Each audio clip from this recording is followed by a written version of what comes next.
Once si gold natapos mag-consolidate at nag-record ng new high, look at this, natapos po yung consolidation, bumasag tayo, record na new high, ito ulit, price discovery. Tapos ito pa ulit yung isa.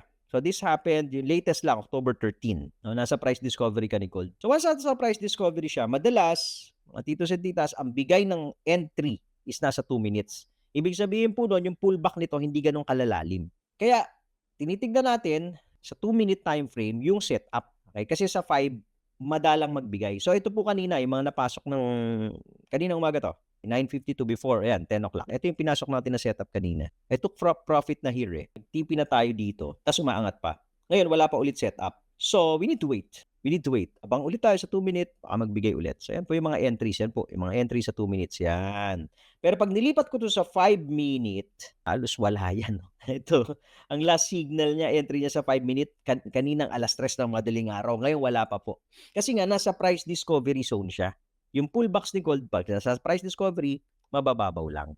So kaya napaka-importante if you're doing active trading, meron kang sistema na ginagamit para hindi ka nangangapa, "Saan ba ako papasok?"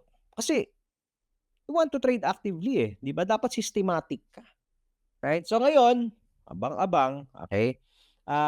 We will see kung hanggang saan aabutin ni gold. 4-1 binastos na, eh, 'no? So papunta na tayo sa 4-2. Punta tayo sa 4-2. But of course, may mga pullbacks 'to, eh. May pullbacks 'to mamaya po. Maya-mayang konti lang, may opportunity na naman 'yan.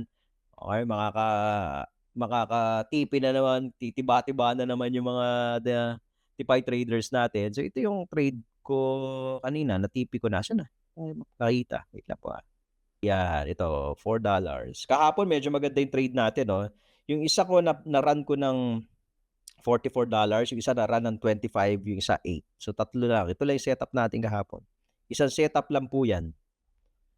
So, meaning we do not trade randomly because we have a system and we avoid yung mga emotional trades. Yan yung nakakapatay sa trader, eh, 'di ba, yung emotional trades, eh.